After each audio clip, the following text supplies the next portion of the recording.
Assalamualaikum warahmatullahi wabarakatuh.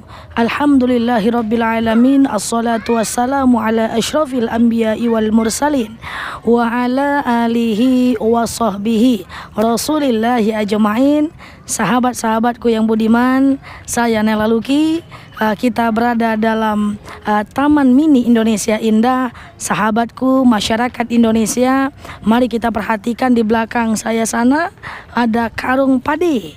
Kalau bahasa Indonesianya adalah itu adalah tempat padi-padi yang dijaga oleh masyarakat Aceh setelah berhasil menuai padi yang ia tanam sebelumnya. Sahabatku yang budiman, mengingat karung padi Aceh ini, tentu saya teringat dengan kejadian yang luar biasa yang terjadi pada tahun-tahun sebelumnya. Kita tahu bahwa masyarakat Aceh ditimpa cobaan oleh Allah, diuji oleh Allah Subhanahu wa Ta'ala dengan peristiwa tsunami yang menggelemparkan dunia pada masa itu. Banyak prediksi-prediksi yang datang, apakah ketika adanya tsunami itu, apakah itu musibah, ataukah apakah itu cobaan, atau apakah itu ujian yang diberikan oleh Allah Subhanahu wa Ta'ala kepada masyarakat Aceh, atau itu hanya bencana alam yang alami saja terjadi. Sahabatku yang budiman, bahwa ternyata Allah punya alasan tersendiri untuk memberikan cobaan itu pada masyarakat Aceh. Allah Subhanahu wa Ta'ala punya rahasia yang baik buat manusia untuk memberikan cobaan itu pada masyarakat Aceh. Pertanyaan selanjutnya adalah, mungkinkah Allah zalim kepada hambanya ketika Allah Subhanahu wa Ta'ala menurunkan cobaan kepada hambanya? Bukankah itu bentuk kebencian Allah kepada hambanya? La, sekali-kali tidak sahabatku, bahwa ternyata cobaan, ujian, musibah yang Allah berikan kepada saudara-saudara kita di Aceh itu pertanda bahwa Allah mencintai mereka. Itu pertanda bahwa Allah mencintai kita semua. Allah ingin kita belajar dari gempa tsunami Aceh. Allah ingin kita mengambil ibrah dari masyarakat Aceh. Allah ingin kita menonton, menyaksikan betapa hebatnya kekuasaan Allah Subhanahu wa Ta'ala. Hanya beberapa saat saja masyarakat diluluh lantakkan oleh gempa yang luar biasa. Allah ingin tunjukkan kekuasaannya sebagai pengalaman buat kita semua. Sahabatku yang budiman, tenang saja bahwa Allah Subhanahu wa Ta'ala pernah berfirman, la yukallifullah nafsan illa usaha. Allah takkan berikan beban, Allah takkan berikan cobaan, Allah takkan berikan musibah melainkan kita mampu memikulnya. Sahabatku yang budiman, kejadian di Aceh itu, kalau kita memprediksi ada berbagai macam faktor, namun itu hanyalah rahasia Allah saja.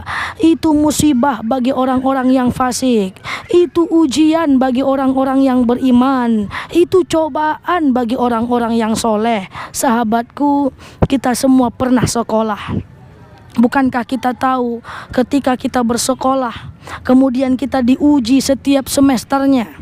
Ada orang yang senantiasa rajin sekolahnya, tahu-tahu tidak ikut ujian. Apakah dia bisa lulus menjadi orang yang naik tingkat? Tentu tidak. Begitu juga kita hidup berislam. Kita hidup berislam ini tentu senantiasa diuji oleh Allah. Ketika ujian itu berhasil kita lewati dengan baik, maka keimanan kita berada di atas. Maka masyarakat Aceh beruntung, mereka menjadi orang-orang yang diuji oleh Allah tentang kualitas keimanan mereka.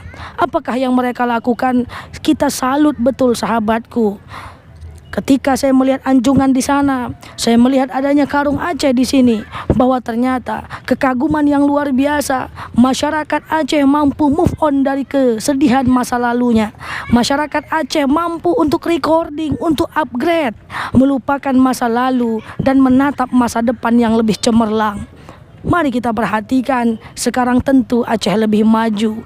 Jalan-jalanan yang sudah rapi, tata kota yang sudah luar biasa, trauma masa lalu telah hilang, dan mereka mulai menatap masa depan dengan berbaik sangka kepada Allah Subhanahu wa Ta'ala. Sahabatku yang budiman, kita perlu belajar dari masyarakat Aceh bahwa ketika mereka ditimpa musibah, lalu mereka bangkit dan mereka yakin bahwa Allah akan menolong mereka, yang terjadi justru mereka mereka lebih baik dibanding kita. Masyarakatnya lebih ramah, mereka lebih kaya akan keimanan, mereka lebih kaya akan pelajaran-pelajaran hidup, mereka lebih kaya akan pengalaman-pengalaman pahit.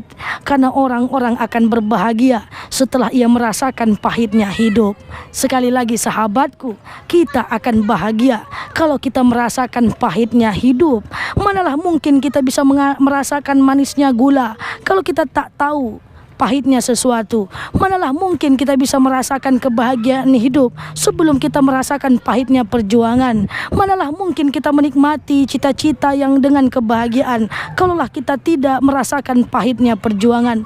Manalah mungkin kita merasakan benih cinta anak yang luar biasa kalau tak merasakan betapa pahitnya melahirkan. Manalah mungkin nikmat Allah, kebahagiaan yang dirasakan oleh masyarakat Aceh sekarang ini terasa kalaulah tanpa ujian dan cobaan. Mari kita belajar dari sahabat-sahabat kita di bumi Nangro, Aceh Darussalam. Demikian dengan saya Nela Luki, kita akan bertemu pada tema berikutnya. Demikian, Assalamualaikum warahmatullahi wabarakatuh.